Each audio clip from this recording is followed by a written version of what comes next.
Hello students, welcome back to my channel. तो आज की इस क्लास में हम पढ़ने वाले हैं BA 5th semester major paper 8 psychology. तो साइकोलॉजी में 3 यूनिट हम पढ़ा चुके हैं ऑलरेडी हम आपको 3 यूनिट से सब्जेक्टिव क्वेश्चन करवा चुके हैं, अच्छे से समझा चुके हैं। तो बाकी का अगर तीनों यूनिट आप अटेंड नहीं किए हैं तो आप जाकर के प्लेलिस्ट में चेक करेंगे, वहाँ पे आपको मिल जाएगा। तो यूनिट 1, यूनिट 2 और यूनिट 3 ये तीनों यूनिट मेजर वाले स्टूडेंट्स और माइनर वाले स्टूडेंट दोनों के लिए था। लेकिन आज का ये जो क्लास होने वाला है यूनिट 4, ये यूनिट 4 सिर्फ और सिर्फ मेजर वालों के लिए ही है।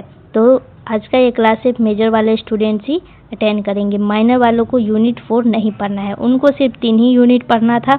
माइनर पेपर 8 में 3 ही यूनिट दिया हुआ है आपको पढ़ने के लिए, लेकिन मेजर वाले को 4 यूनिट पढ़ना है। तो आज आपका मेजर पेपर 8 पूरा कंप्लीट हो जाएगा। जो भी सब्जेक्टिव क्वेश्चन है मेजर पेपर 8 से यूनिट 4 से आज हम पूरा कंप्लीट करने वाले हैं।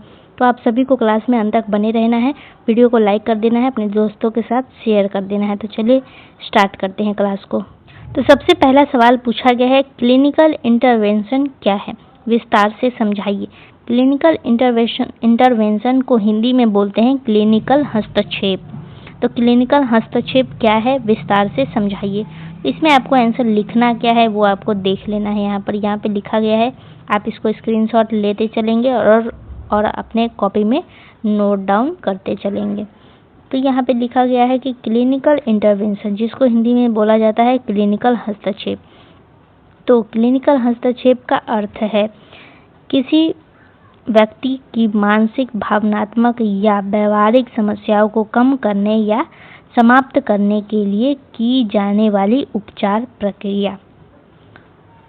इसका कहने का मतलब है कि क्लिनिकल इंटरवेंशन एक ऐसी प्रक्रिया है जिसमें किसी व्यक्ति की मानसिक समस्या, तो मानसिक समस्या का क्या एग्जाम्पल होगा, जैसे कि डिप्रेशन। और अगर हम बात करें भावनात्मक समस्या की, तो भावनात्मक समस्या का क्या एग्जाम्पल है, सैडनेस या फिर फियर। सैडनेस मतलब उदासी, फियर यानी डर, या फिर व्यवहारिक समस्या। तो व्यवहार की समस्या मतलब जैसे कि फॉर एग्जांपल गुस्सा या फिर गलत आदत, ये सब क्या है, ये व्यवहारिक समस्या है। तो मानसिक, भावनात्मक या व्यवहार की समस्या को ठीक करने के लिए इलाज किया जाता है। तो ध्यान से सुना है कि क्लिनिकल हस्तक्षेप का मतलब होता है ये एक ऐसी प्रक्रिया है जिसमें किसी व्यक्ति की मानसिक समस्या, भावनात्मक समस्या या व्यवहार की समस्या को ठीक करने के लिए इलाज किया जाता है। आई होप कि इतना समझ में आ गया होगा आपको। अब हम आगे बढ़ते हैं। आगे लिखा गया है, जब किसी व्यक्ति को तनाव, अवसाद, चिंता या अन्य मानसिक विकार होते हैं तब क्लिनिकल साइकोलॉजिस्ट विभिन्न तकनीकों और उपचार विधियों का उपयोग करके उसकी मदद करता है। तो इसका कहने का मतलब है कि जब किसी व्यक्ति को तनाव, अवसाद को इंग्लिश में बोलते हैं डिप्रेशन, चिंता यानी एंजाइटी जैसी समस्या होती है, तब एक क्लिनिकल साइकोलॉजिस्ट उसकी मदद करता है। वह अलग अलग तरीके से और इलाज का उपयोग करता है ताकि व्यक्ति ठीक हो सके। आगे लिखा गया है, इसका मुख्य उद्देश्य व्यक्ति के जीवन की गुणवत्ता को बेहतर बनाना और उसे सामान्य जीवन जीने में सक्षम बनाना होता है। तो इसका कहने का मतलब है कि इसका सबसे बड़ा गोल है कि व्यक्ति खुश और संतुलित जीवन जी सके, उसकी परेशानियां कम हो जाए और वह नॉर्मल लाइफ जी सके। नॉर्मल लाइफ मतलब सामान्य जीवन जी सके। तो यही इसका उद्देश्य होता है। तो अब हम आगे बढ़ते हैं। आगे लिखा गया है, इसमें मनोवैज्ञानिक परीक्षण, परामर्श और मनोचिकित्सा जैसी विधियां शामिल होती है। तो इसका कहने का मतलब है कि क्लिनिकल इंटरवेंशन में कई तरीके इस्तेमाल होते हैं, जैसे कि साइकोलॉजिकल टेस्ट, फॉर एग्जांपल के लिए इसमें क्या होता है कि पर्सनालिटी टेस्ट किया जाता है, और काउंसलिंग में सलाह या फिर बातचीत के जरिए मदद किया जाता है, और साइकोथेरेपी ये तीसरा तरीका है। तो थेरेपी के माध्यम से भी इलाज किया जाता है। तो इन तीनों तरीकों से व्यक्ति की समस्या को समझा और ठीक किया जाता है। तो आगे लिखा गया है, यह एक योजनाबद्ध प्रक्रिया होती है जिसमें पहले समस्या का आकलन किया जाता है और फिर उसके अनुसार उपचार दिया जाता है। मतलब यह कोई रैंडम प्रक्रिया नहीं है, बल्कि स्टेप बाय स्टेप होता है। इसमें पहले क्या होता है कि पहले व्यक्ति की समस्या को समझा जाता है, यानी असेसमेंट किया जाता है पहले। फिर उसका डायग्नोसिस किया जाता है, उसके बाद सही ट्रीटमेंट दिया जाता है, यानी सही थेरेपी दिया जाता है, इलाज करा जाता है इसमें। तो आई होप कि क्वेश्चन नंबर 1 का आंसर आप सभी को समझ में आ गया होगा अच्छे तरीके से। तो क्वेश्चन नंबर 1 में आंसर इतना ही लिखना था। अब हम बढ़ते हैं क्वेश्चन नंबर 2 की तरफ।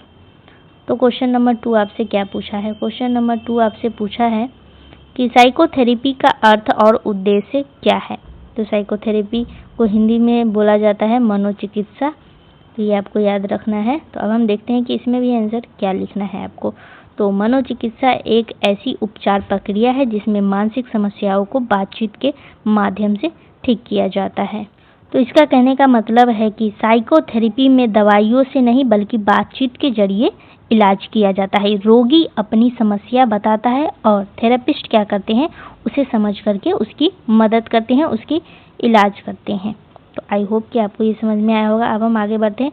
इसमें रोगी और चिकित्सा के बीच संवाद होता है जिससे रोगी अपनी भावनाओं, विचारों और समस्या को खुल करके व्यक्त कर सके। तो इसका कहने का मतलब है कि इस प्रक्रिया में पेशेंट और थेरेपिस्ट को हिंदी में बोला जाता है, चिकित्सा, थेरेपिस्ट को हिंदी में बोला जाता है चिकित्सा। हाँ, तो इस प्रक्रिया में पेशेंट और थेरेपिस्ट आमने सामने बात करते हैं। इससे रोगी क्या फील करता है? इससे रोगी अपनी फीलिंग्स, अपनी थॉट और अपनी समस्या को खुल करके बता पाता है, जिससे उसका मन हल्का होता है और समस्या समझ में भी आती है। अब हम आगे बढ़ते हैं। तो इसका मुख्य उद्देश्य व्यक्ति की मानसिक स्थिति को सुधारना, नकारात्मक सोच को बदलना और उसके व्यवहार को सकारात्मक बनाना होता है। तो इसका कहने का मतलब है कि साइकोथेरेपी का मेन गोल होता है व्यक्ति की मेंटल कंडीशन को बेहतर बनाना, निगेटिव थिंकिंग यानी नकारात्मक सोच को पॉजिटिव बनाना और गलत बिहेवियर को सुधारना। तो अब हम आगे बढ़ते हैं कि साइकोथेरेपी व्यक्ति को अपनी समस्याओं को समझने, उनसे निपटने और जीवन में संतुलन बनाने में मदद करती है। तो इसका कहने का मतलब है कि यह थेरेपी व्यक्ति को सिखाती है कि अपनी प्रॉब्लम को कैसे समझे, उससे कैसे डील करे और लाइफ में बैलेंस कैसे बनाए रखे। यानी यह केवल इलाज नहीं बल्कि जीवन जीने का तरीका भी सिखाती है। आगे लिखा गया है, यह अवसाद, चिंता, तनाव और अन्य मानसिक विकारों के उपचार में बहुत प्रभावी होता है। इसका कहने का मतलब है कि साइकोथेरेपी खास करके इन समस्याओं में बहुत काम आती है। तो समस्या का नाम क्या है? तो पहला है अवसाद, चिंता और तनाव, और मेंटल डिसऑर्डर यानी मानसिक बीमारी से रिलेटेड जो को भी ठीक करने में ये क्या करता है? मदद करता है। तो मानसिक बीमारी को ठीक करने में भी ये हमारी मदद करता है। तो आई होप कि क्वेश्चन नंबर 2 का आंसर भी आप सभी को समझ में आ गया होगा। तो अब हम बढ़ते हैं क्वेश्चन नंबर 3 की तरफ। तो क्वेश्चन नंबर 3 आपसे पूछा गया है कि फ्रेडियन साइको एनालिटिकल थेरेपी को विस्तार से समझाइए। तो इसमें आपको लिखना है, फ्रेडियन साइको एनालिटिकल थेरेपी का विकास प्रसिद्ध मनोवैज्ञानिक सिगमंड फ्रॉयड ने किया था। इसका कहने का मतलब है कि साइको एनालिटिकल थेरेपी की शुरुआत एक महान मनोवैज्ञानिक जिनका नाम था सिगमंड फ्रॉयड ने की थी। उन्हें इस थेरेपी का जनक माना जाता है। इनको क्या माना जाता है? इस थेरेपी का जनक। आगे लिखा गया है, यह सिद्धांत इस विचार पर आधारित है कि हमारे मन में कई ऐसी इच्छाएं और भावनाएं होती हैं जो अचेतन में छिपी रहती है और वही हमारे व्यवहार को प्रभावित करती है।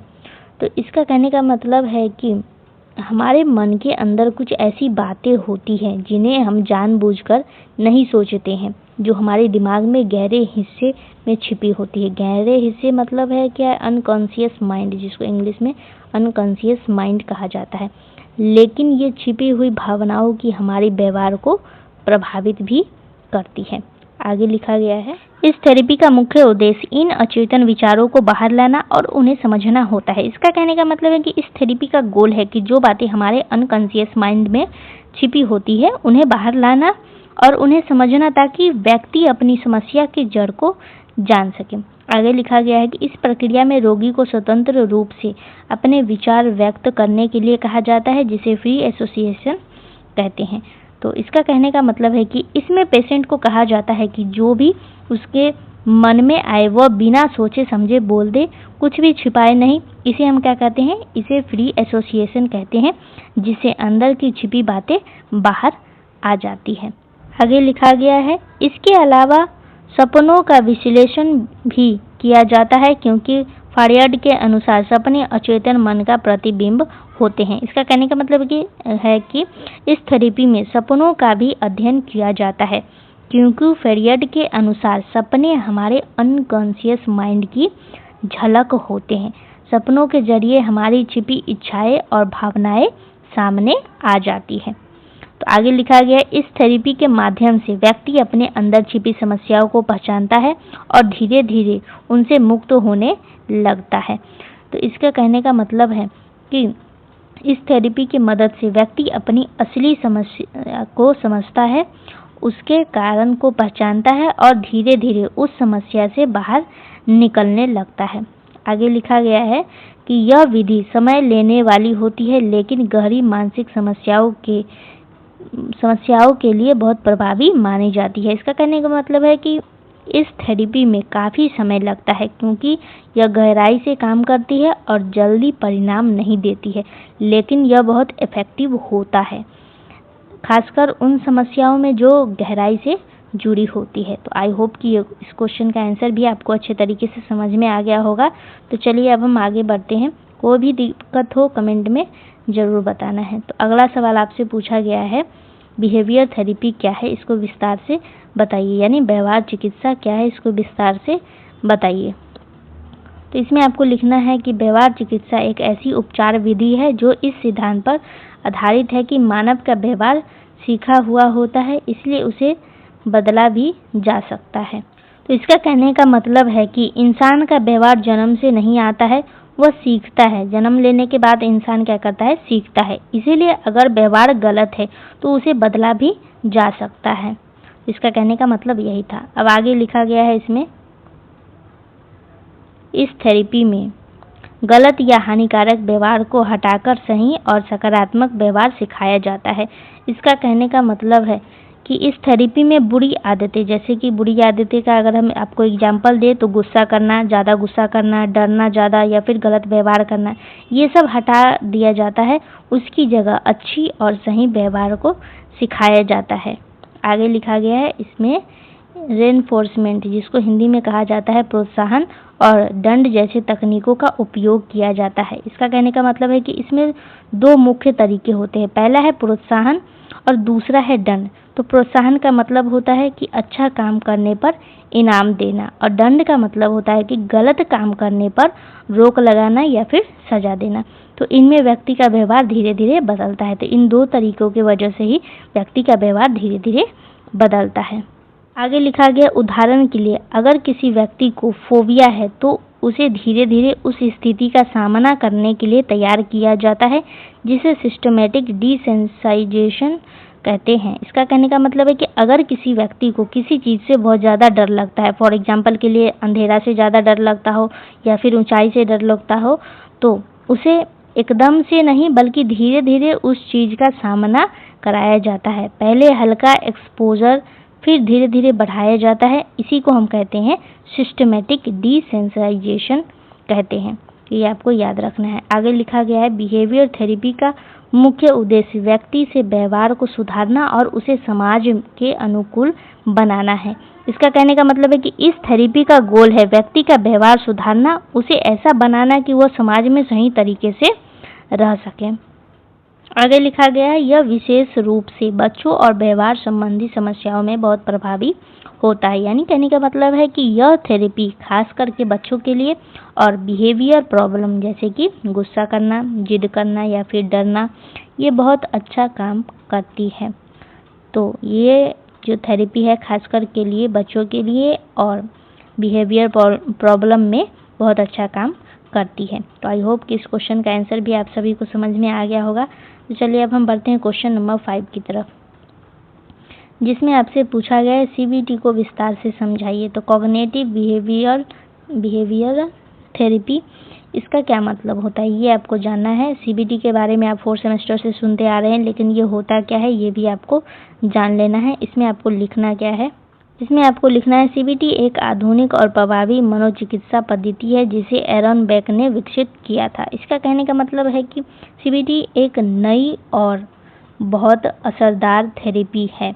इसे मनोवैज्ञानिक जिनका नाम था एरन बेक, तो एरन बेक ने बनाया था इसे, इसीलिए उन्हें सीबीटी का जनक माना जाता है। तो किनको माना जाता है, तो एरन बेक को सीबीटी का जनक माना जाता है। तो यह इस सिद्धांत पर आधारित है कि हमारे विचार, भावनाएं और व्यवहार एक दूसरे से जुड़े होते हैं। इसका कहने का मतलब है कि हम जैसे सोचते हैं वैसे ही महसूस करते हैं और वैसे ही व्यवहार करते हैं, यानी ये तीनों चीज़ें एक दूसरे पर असर डालती है। ये तीनों चीज़ क्या करती है, एक दूसरे पे असर डालती है।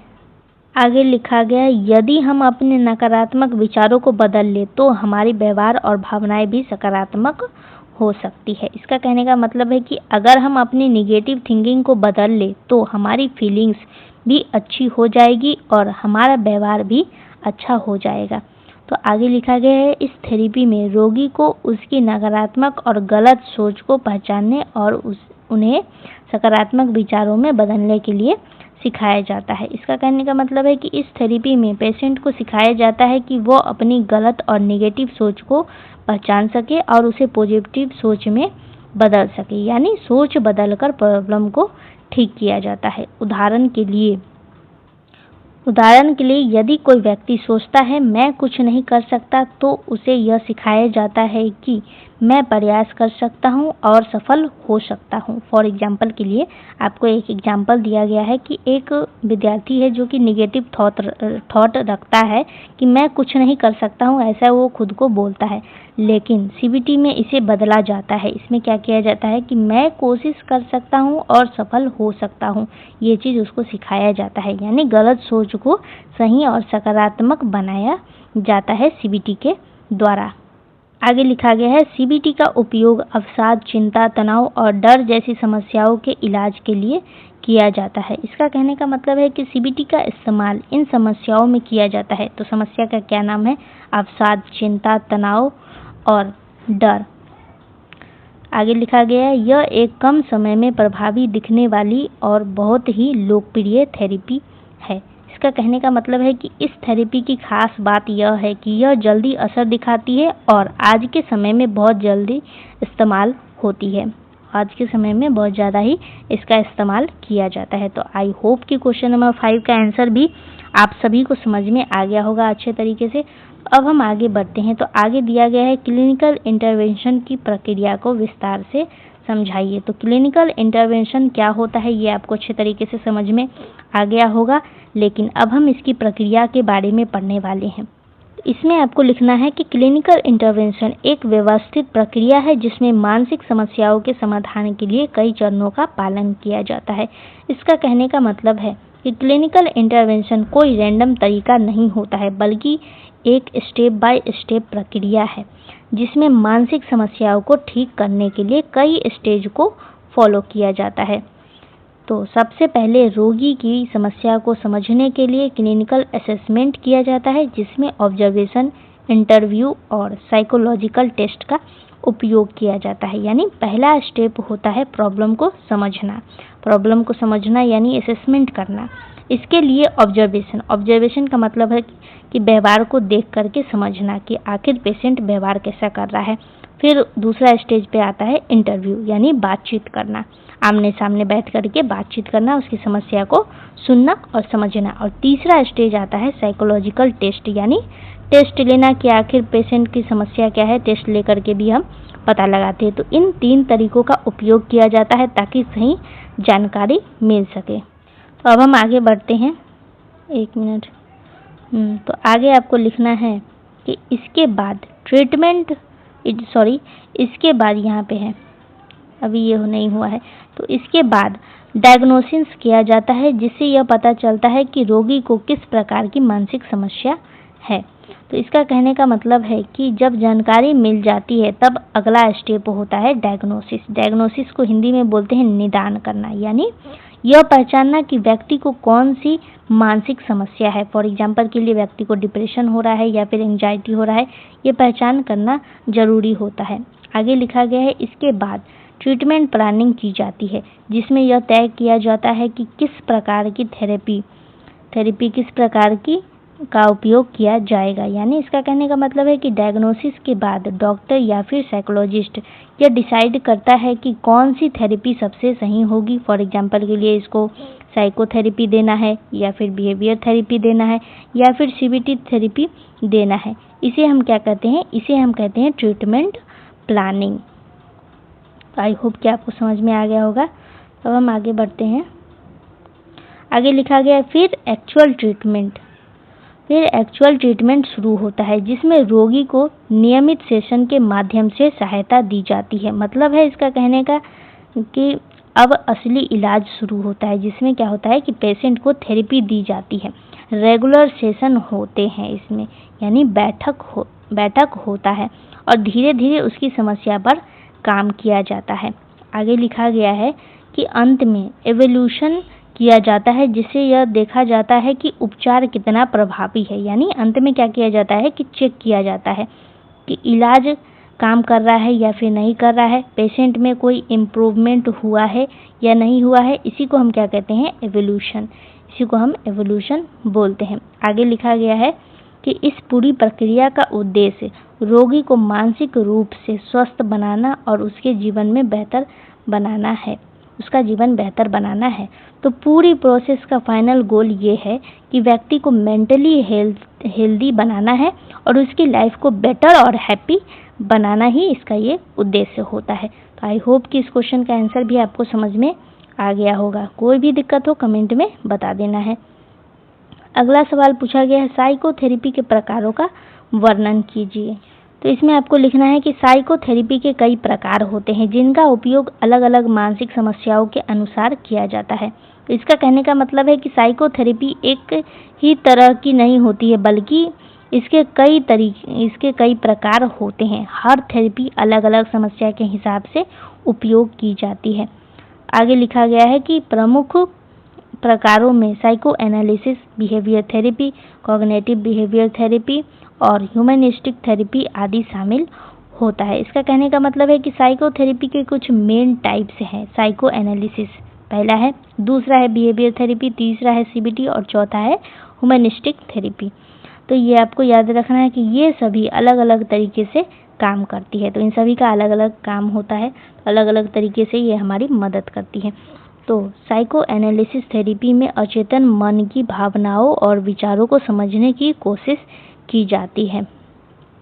इसका कहने का मतलब है कि इस थेरेपी में अनकॉन्शियस माइंड यानी अचेतन मन को समझने की कोशिश की जाती है, यानी मन में छिपी हुई भावनाओं और इच्छाओं को बाहर लाया जाता है। आगे लिखा गया है कि बिहेवियर थेरेपी में व्यक्ति के गलत व्यवहार को बदलकर सही व्यवहार सिखाया जाता है। इसका कहने का मतलब है कि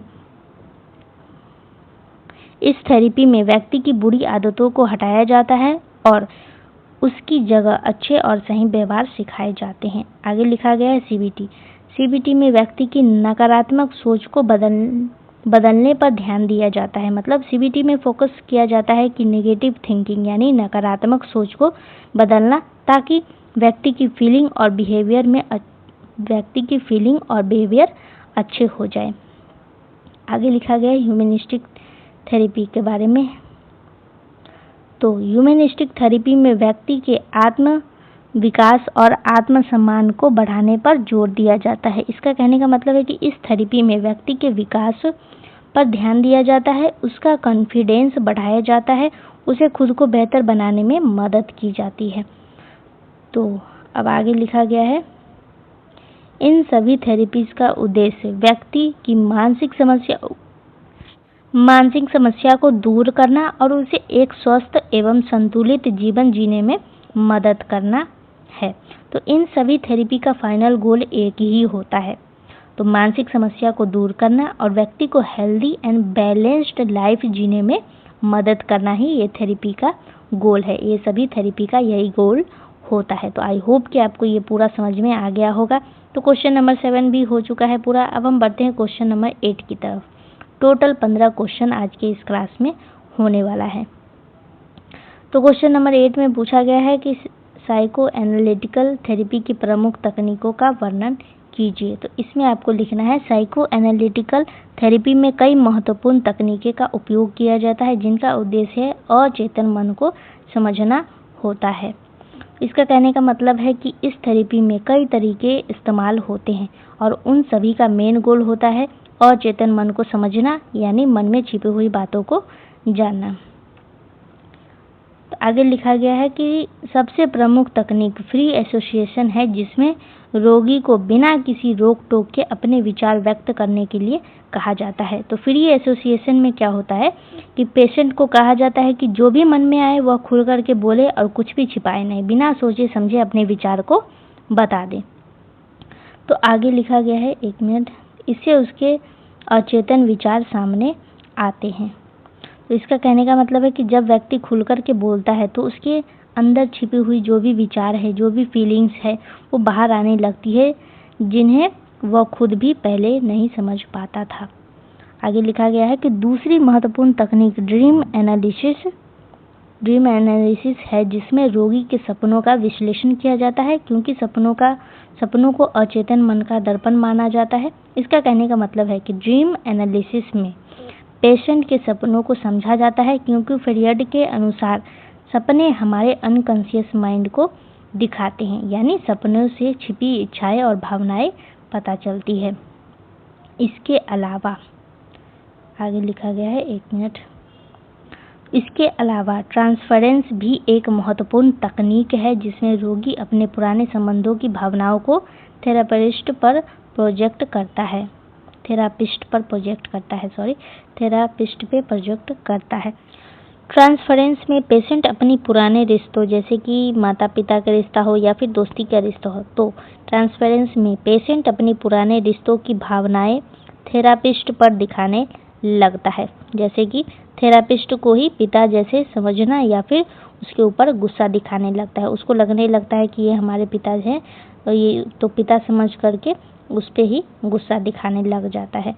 तो आगे लिखा गया है कि इन तकनीकों के माध्यम से रोगी अपनी छिपी हुई भावनाओं और समस्याओं को समझता है और धीरे धीरे उनसे मुक्त होने लगता है। इसका कहने का मतलब है कि इन सभी टेक्निक की मदद से व्यक्ति अपनी असली समस्या को समझता है और उसके कारण को पहचानता है और धीरे धीरे उससे बाहर निकलता है। तो आई होप कि आपको क्वेश्चन नंबर 8 भी समझ में आ गया होगा। तो अब हम बढ़ते हैं क्वेश्चन नंबर 9 की तरफ, जिसमें आपसे पूछा गया है बिहेवियर थेरेपी की विशेषताएं और महत्व को बताइए। तो इसमें आपको लिखना है कि बिहेवियर थेरेपी की मुख्य विशेषता यह है कि यह वर्तमान पर ध्यान देती है, न कि अतीत पर। इसका कहने का मतलब है कि बिहेवियर थेरेपी व्यक्ति के अभी के व्यवहार पर, यानी प्रेजेंट बिहेवियर को देखती है, न कि पुराने समय की घटनाओं पर ज़्यादा ध्यान नहीं देती है। ये पुराने समय की घटनाओं पर ज़्यादा ध्यान नहीं देती है, बल्कि ये व्यक्ति की प्रेजेंट बिहेवियर पर ध्यान देती है। आगे लिखा गया है, यह इस सिद्धांत पर आधारित है कि सभी व्यवहार सीखे जाते हैं और उन्हें बदला जा सकता है। इसका कहने का मतलब है कि हमारा व्यवहार हम सीखते हैं, हम क्या करते हैं, व्यवहार को सीखते हैं। ये हमें जन्म से नहीं मिलता है, बल्कि ये हम धरती पर आने के बाद ही सीखते हैं, अपने परिवार से सीखते हैं, दोस्तों से, अगल बगल देख करके सीखते हैं। तो इसीलिए अगर व्यवहार गलत है तो उसे सुधारा या फिर बदला जा सकता है। आगे लिखा गया है, इसमें वैज्ञानिक और प्रयोगात्मक तरीकों का उपयोग किया जाता है। इसका कहने का मतलब है कि इस थेरेपी में वैज्ञानिक तरीके अपनाए जाते हैं, प्रयोग करके यह देखा जाता है कि कौन सा तरीका काम कर रहा है। आगे आपको इसमें लिखना है कि इसका महत्व इस बात में है कि यह बहुत ही प्रैक्टिकल और प्रभावी है। तो इसका कहने का मतलब है कि यह थ्योरी नहीं बल्कि प्रैक्टिकल थेरेपी है और यह जल्दी असर दिखाती है, इसीलिए इफेक्टिव होता है यह। आगे लिखा गया है, यह फोबिया, चिंता और बच्चों की व्यवहार संबंधी समस्याओं के इलाज में बहुत उपयोगी होता है, यानी बिहेवियर थेरेपी खास करके इन समस्याओं में काम आती है। तो कौन सी समस्या में? तो फोबिया में, चिंता में और बच्चों की व्यवहार में। आगे लिखा गया है,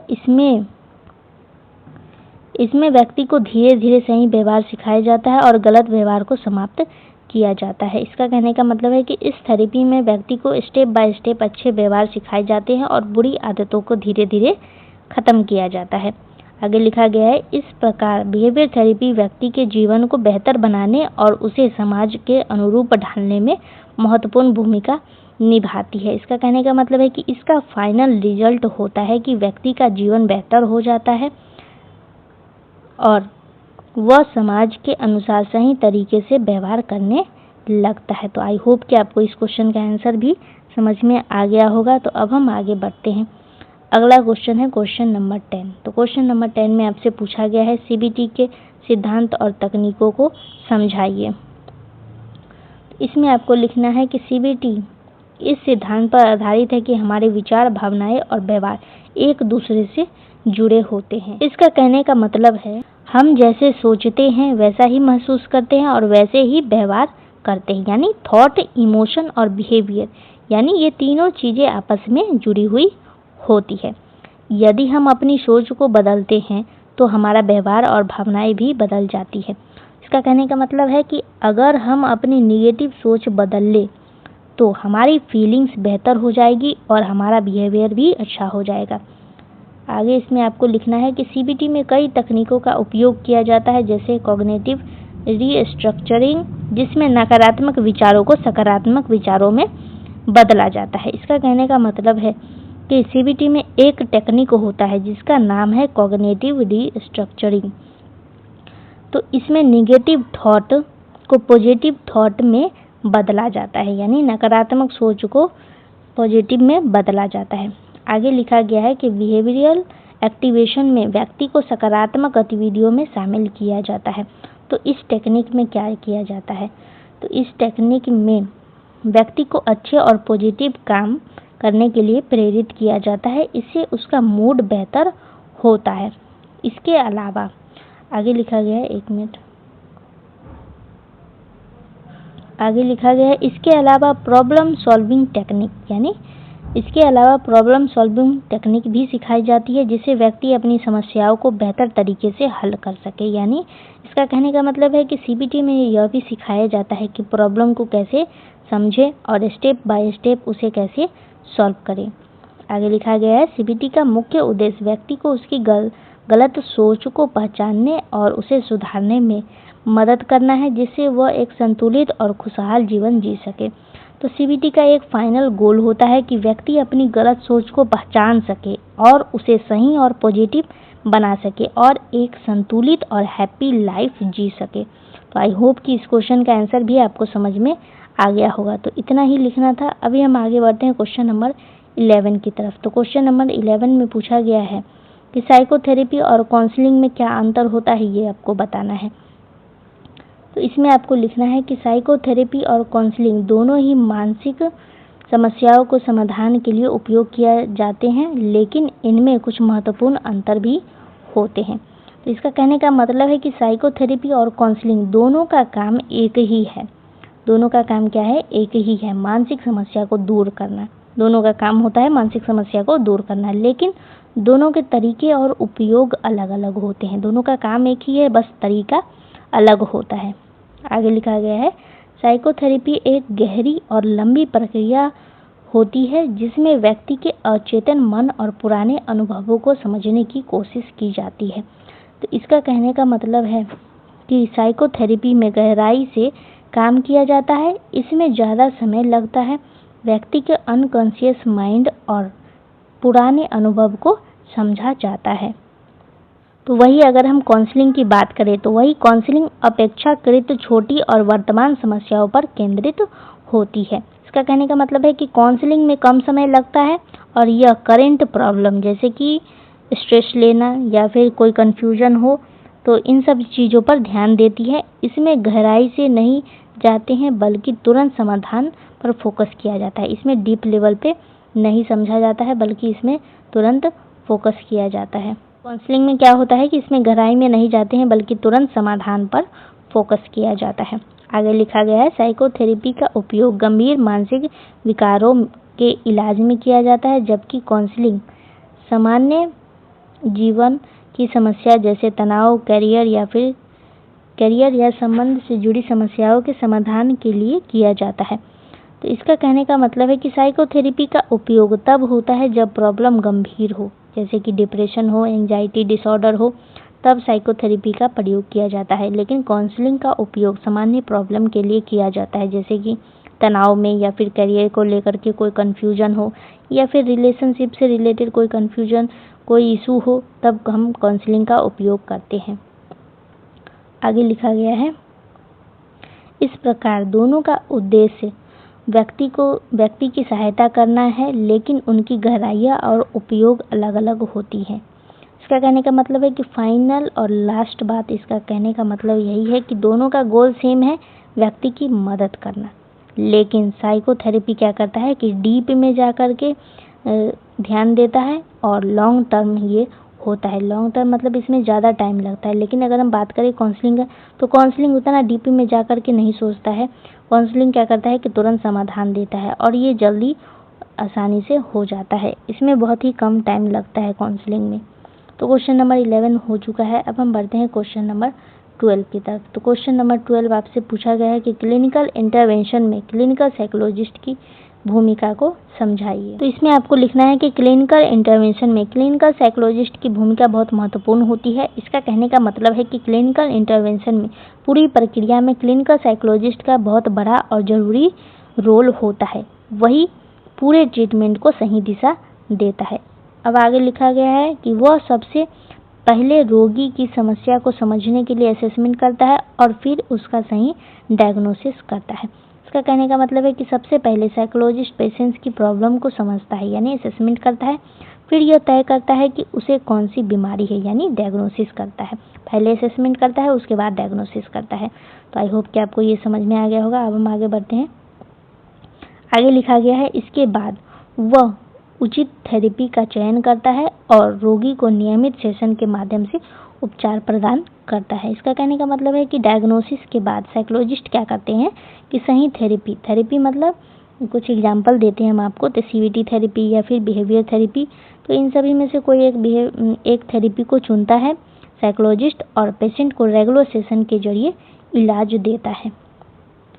आगे लिखा गया है कि क्लिनिकल साइकोलॉजिस्ट रोगी को मानसिक रूप से मजबूत बनाने, उसकी समस्याओं को समझने और उनसे निपटने के तरीके सिखाने में मदद करता है। इसका कहने का मतलब है कि क्लिनिकल साइकोलॉजिस्ट क्या करते हैं, क्लिनिकल साइकोलॉजिस्ट पेशेंट को मेंटली स्ट्रांग बनाता है और उसे अपनी प्रॉब्लम समझने में मदद करता है और प्रॉब्लम से डील करने के तरीके भी सिखाता है। आगे लिखा गया है, वो रोगी को इमोशनल सपोर्ट भी देता है और उसकी प्रगति पर लगातार नज़र भी रखता है। इसका कहने का मतलब है कि साइकोलॉजिस्ट क्या करते हैं कि साइकोलॉजिस्ट पेशेंट को इमोशनल सपोर्ट देते हैं, यानी हौसला देते हैं, सहारा देते हैं और यह भी देखता है कि पेशेंट में इम्प्रूवमेंट हो रहा है या नहीं, पेशेंट में सुधार आ रहा है या फिर नहीं। तो ये सब भी देख रेख का काम साइकोलॉजिस्ट करते हैं। आगे लिखा गया है, इस प्रकार क्लिनिकल साइकोलॉजिस्ट रोगी के जीवन को बेहतर बनाने और उसे मानसिक रूप से स्वस्थ बनाने में महत्वपूर्ण भूमिका निभाता है। यानी क्लिनिकल साइकोलॉजिस्ट क्या करती है, पेशेंट की लाइफ को बेटर बनाता है और उसे मेंटली हेल्दी बनाने में मदद करता है। तो क्वेश्चन नंबर 12 भी कंप्लीट हो चुका है। अब हम बढ़ते हैं क्वेश्चन नंबर 30 की तरफ। इसमें आपसे पूछा गया है कि फ्रेडियन साइको एनालिसिस के महत्व और सीमाएं बताइए। तो इसमें आपको लिखना है कि फ्रेडियन साइको एनालिसिस का महत्व इस बात में है कि इसने पहली बार अचेतन मन के महत्व को समझाया। तो इसका कहने का मतलब है कि सिगमंड फ्रेड ने पहली बार बताया कि हमारे मन का एक हिस्सा, जिसको हम इंग्लिश में बोलते हैं अनकॉन्शियस माइंड, तो अनकॉन्शियस माइंड ऐसा होता है जो हमें दिखाई नहीं देता है, लेकिन वो बहुत ही इम्पोर्टेंट होता है। आगे लिखा गया है कि इसने यह बताया कि हमारे व्यवहार पर छिपी हुई इच्छाएं और अनुभवों का गहरा प्रभाव होता है। तो इसका कहने का मतलब है कि हमारे अंदर छिपी हुई इच्छाएं यानी हिडन डिजायर और पुराने अनुभव यानी पास्ट एक्सपीरियंस हमारे बिहेवियर को स्ट्रांगली अफेक्ट करता है, हमारे बिहेवियर को क्या करता है, प्रभावित करता है। अगला लिखा गया है कि यह गहरी मानसिक समस्याओं को समझने और उनके समाधान में मदद करता है। तो इसका कहने का मतलब है कि फ्रेडियन का जो थ्योरी है ये हमारी मदद करता है। तो किस चीज़ में मदद करता है? तो हम गहरी मेंटल प्रॉब्लम को समझ सकते हैं और उनका कारण जानकर उसे ठीक भी कर सकते हैं। तो इन चीज़ों में फ्रेडियन का थ्योरी हमारी मदद करता है। आगे लिखा गया, हालांकि इसकी कुछ सीमाएं भी है। इसका कहने का मतलब है कि यह थ्योरी परफेक्ट नहीं है, इसमें कुछ लिमिटेशन भी होता है, कुछ कमियां भी है इस थ्योरी में। आगे लिखा गया, यह प्रक्रिया बहुत समय लेने वाली होती है और हर व्यक्ति के लिए उपयुक्त नहीं होता है। इसका कहने का मतलब है कि इस थेरेपी में बहुत समय लगता है और यह हर व्यक्ति के लिए सही नहीं होता है। इसके अलावा इसके सिद्धांतों को वैज्ञानिक रूप से पूरी तरह प्रमाणित करना कठिन है। इसका कहने का मतलब है कि फ्रेड के आइडियाज़ को पूरी तरह साइंस से प्रूव करना बहुत ही ज़्यादा मुश्किल हो जाता है। इसीलिए कुछ लोग इसे पूरी तरह साइंटिफिक नहीं मानते हैं, वैज्ञानिक नहीं मानते हैं। फिर भी यह मनोविज्ञान के क्षेत्र में एक महत्वपूर्ण और प्रभावशाली सिद्धांत माना जाता है। इसका कहने का मतलब है कि कमियां के बावजूद भी यह थ्योरी साइकोलॉजी में बहुत इम्पोर्टेंट रोल निभाती है, बहुत ही इम्पोर्टेंट इसको माना जाता है। तो आई होप कि आपको ये भी समझ में आ गया होगा। अब हम आगे बढ़ते हैं। अब क्वेश्चन नंबर 40 में पूछा गया है कि बिहेवियर थेरेपी और सीबीटी में अंतर बताइए। तो अब आपको इसमें लिखना क्या है? तो बिहेवियर थेरेपी और सीबीटी दोनों ही आधुनिक उपचार विधियां है, लेकिन इनमें कुछ अंतर भी है। तो इसका कहने का मतलब है कि बिहेवियर थेरेपी और सीबीटी दोनों न्यू मॉडर्न टेक्निक है, यानी दोनों नई थेरेपी है, लेकिन दोनों के काम करने का तरीका अलग अलग होता है। आगे लिखा गया है कि बिहेवियर थेरेपी मुख्य रूप से व्यक्ति के बाहरी व्यवहार को बदलने पर ध्यान देता है। इसका कहने का मतलब है कि बिहेवियर थेरेपी में फोकस होता है कि जो बिहेवियर हम बाहर से देख सकते हैं, जैसे कि गुस्सा करना, डरना या फिर गलत आदतें, इनको बदलने पर ध्यान दिया जाता है। अब आगे लिखा गया है कि यह रेनफोर्समेंट और कंडीशनिंग जैसे सिद्धांतों पर आधारित होती है। इसका कहने का मतलब है कि बिहेवियर थेरेपी में ये टेक्निक यूज होते हैं। तो कौन सी टेक्निक? तो पहला टेक्निक है रेनफोर्समेंट, जिसको हिंदी में कहा जाता है प्रोत्साहन। तो प्रोत्साहन जैसा टेक्निक यूज किया जाता है। और दूसरा है कंडीशनिंग। तो प्रोत्साहन का मतलब होता है कि अच्छा काम करने के लिए हमको क्या दिया जाता है? इनाम मिलता है। और कंडीशनिंग का मतलब होता है कि बिहेवियर को ट्रेनिंग दे करके बदलना। आई होप आपको ये समझ में आ गया होगा। अब हम आगे बढ़ते हैं। दूसरी ओर सीबीटी में बिहेवियर के साथ साथ व्यक्ति की सोच पर भी ध्यान दिया जाता है। इसका कहने का मतलब है कि सीबीटी में केवल बिहेवियर ही नहीं बल्कि थिंकिंग पर भी ध्यान दिया जाता है। और आगे लिखा गया है कि यह नकारात्मक विचारों को बदलकर व्यवहार को सुधारने का प्रयास करता है। इसका कहने का मतलब है कि सीबीटी का तरीका है, पहले नेगेटिव थिंकिंग को बदलो, फिर बिहेवियर को अपने आप सुधारा आ जाएगा, फिर बिहेवियर में अपने आप सुधार आ जाएगा। तो आगे लिखा गया, इस प्रकार बिहेवियर थेरेपी केवल व्यवहार पर केंद्रित होता है, जबकि सीबीटी विचार और व्यवहार दोनों को बदलने पर ध्यान देती है। तो अगर हम बात करें बिहेवियर थेरेपी की, तो बिहेवियर थेरेपी क्या करता है? सिर्फ व्यवहार को बदलती है। लेकिन अगर हम बात करें सीबीटी को, तो सीबीटी क्या करती है? थिंकिंग के साथ साथ बिहेवियर को भी बदलती है, यानी सोच को भी बदलती है और व्यवहार को भी बदलने पर ध्यान देती है। तो इसी को हम बोलेंगे सीबीटी। तो क्वेश्चन नंबर 40 हो चुका है। अब लास्ट क्वेश्चन बच गया है आज के इस क्लास का। तो लास्ट क्वेश्चन पूछा गया है आपसे, साइकोथेरेपी के लाभ बताइए। इसका क्या लाभ है, क्या एडवांटेज है, वो आपको बताना है। तो साइकोथेरेपी के कई महत्वपूर्ण लाभ होते हैं। तो इसका कहने का मतलब है कि साइकोथेरेपी के बहुत सारे फायदे होते हैं जो व्यक्ति की मेंटल हेल्थ को बेहतर बनाने में मदद करती हैं। आगे लिखा गया है कि यह व्यक्ति को अपनी भावनाओं और समस्याओं को समझने में मदद करती है। इसका कहने का मतलब है कि साइकोथेरेपी में व्यक्ति अपनी फीलिंग्स को समझता है और अपनी प्रॉब्लम को क्लियर तरीके से पहचान पाता है।